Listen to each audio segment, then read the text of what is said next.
Well, boys, here we are again. D2 is getting some major core changes with the upcoming expansion, The Edge of Fate, and the announcement of these changes has caused a little bit of a ruckus. Today, we're going to go over exactly what those upcoming changes are and why some players are annoyed about them. I'll also weigh in with my own thoughts along the way. As we all know, Destiny 2 at its core is a looter shooter, so keeping players interested in grinding for new loot is definitely a top priority for Bungie. But Destiny 2 has been going on for many years at this point. So as you can imagine, our gear and guardians right now are miles stronger and better than they were when D2 first launched. And that's to be expected because again, as time goes on, Bungie has to create better, stronger, and more powerful gear to keep players interested in playing, as is the nature of a looter shooter. But now we're at a point where, when the new weapons are introduced into Destiny 2, if they aren't game-breakingly insane, veteran players basically have no reason to chase after them, and entire new batches of loot instantly become DOA. I mean, after all, why bother grinding for mediocrity when our vaults are already packed with extremely powerful weapons that we've collected over a long period of time? In short, if new loot isn't insane, it's garbage. One possible way around this problem is that Bungie heavily raises the bar, loot-wise, with every new expansion, season, episode, or whatever the hell we're calling them now, and makes every batch of new weapons noticeably better or stronger than what we already have. But as awesome as that sounds, that is risky goddamn business if you think about it, because if every new season introduces stronger and stronger batches of loot,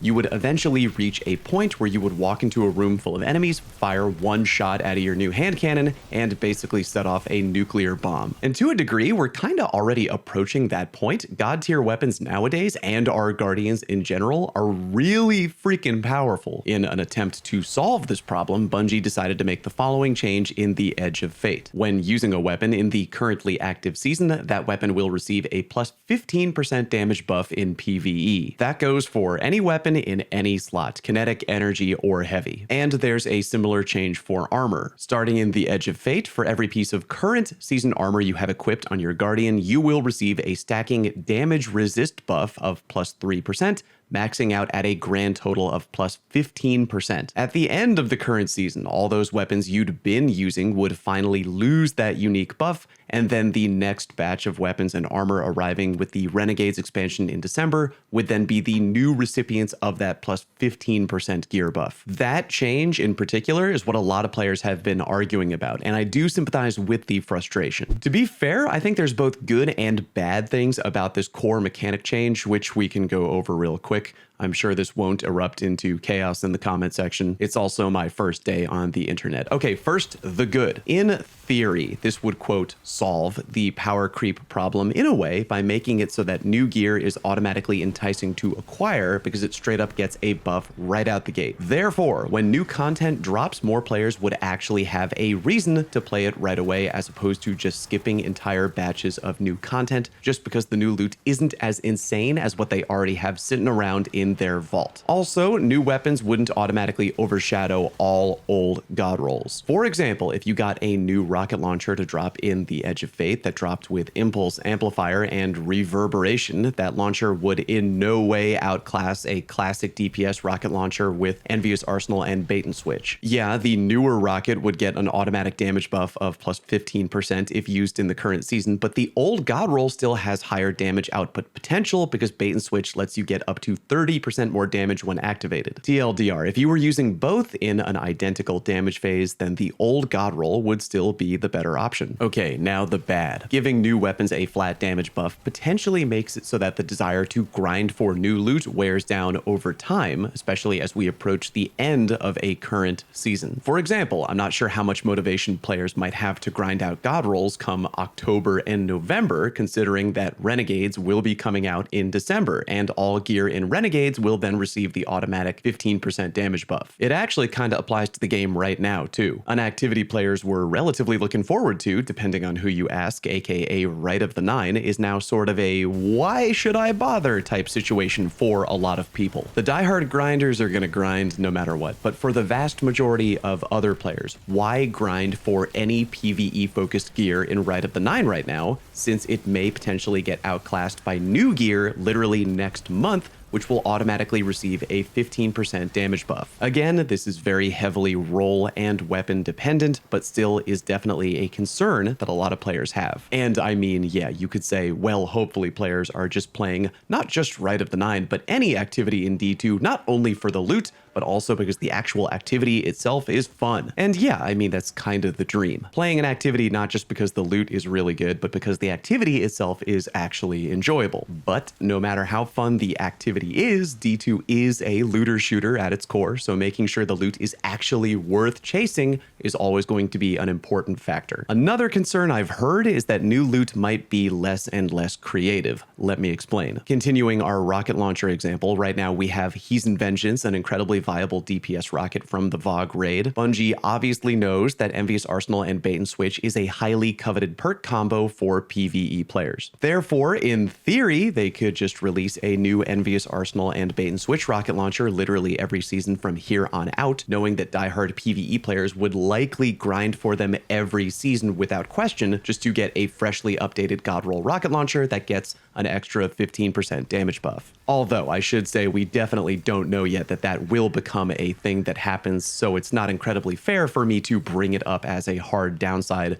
Just got to put it out there, but to be honest, it is something I potentially worry about. But the thing most players I've talked to are worried about is that the changes would put less long-term value on new incoming god rolls that we acquire from here on out. They definitely will be fire during the 6-month window of whatever current season they're acquired in, but when that season is over though, they'll potentially have less viability and appeal in the months ahead, depending on what new weapons are introduced that can essentially replace them. Anyway, while some players out there are discussing if the gear buff should or should not be a thing, other players are debating if the buff number itself might be a decent solution, but worthy of adjusting. Again, that number itself being 15%. So here's a hypothetical question to you, the person watching this video. I think we could all agree that if new weapons were getting a 50% damage buff for the current season, there would be no debate that almost every old weapon in your vault would basically be trash. On the other side, if new weapons only got a plus 1% damage bonus for the current season, I think that would hardly matter at all, except for the top 0.001% god tier speedrunners who are looking for an edge anywhere they can find it. So the question, do you think a 15% damage bonus is too high or too low or just right? If you wished it were a different number, whether it be higher or lower, what would you want it to be? I'm genuinely interested to hear people weigh in on this to see if there's any number that the community collectively seems to maybe gravitate towards. Anyway, I've heard some people say that this system is, quote, just as bad as original sunsetting, and I understand the frustration, but I don't think it is. In the original proposed sunsetting fiasco, Bungie was going to put a hard lock on the power level of old gear. That is to say, if a certain piece of gear was old, it straight up would have a hard lock on its power level, meaning it would never ever be able to reach the same power level as new gear. In my opinion, that system was way worse in design, and at the very least, under the upcoming Edge of Fate changes, old gear will still be able to hang with current gear power level wise. You just need a new currency called unstable cores to make that happen. Granted, that could be easy to do, or it could be a giant pain in the ass. We don't really know yet because we don't have any info as of right now on how to obtain unstable cores or how many you'll need to use on each piece of old gear. While I definitely don't like players feeling like their vaults filled with hard-earned weapons are being devalued, I also feel like we probably do need some kind of core mechanic shakeup to make new loot actually worth chasing right now, other than eternal never-ending power creep. I think as of right now, my feelings towards this core change are cautiously optimistic. One potential upside of this new system I didn't mention earlier is that this change could, in theory, bring back a big portion of players who tapped out of playing D2 because they, quote, fell behind. With new gear getting a shiny damage buff right off the bat, players who feel like they were probably never going to be able to catch up with the rest of the player base now have a great opportunity to actually jump in right away and catch up with everybody else on day one of the Edge of Fate, you know, to a certain degree. They still might be missing key exotics or really strong weapon rolls, but they would be in a much better position to get caught up. At the end of the day, I really just want whatever's best for the game at this point, whatever that ends up being. If this change turns out to be something players really enjoy, awesome, I'm down to keep rolling with it. But if it turns out that players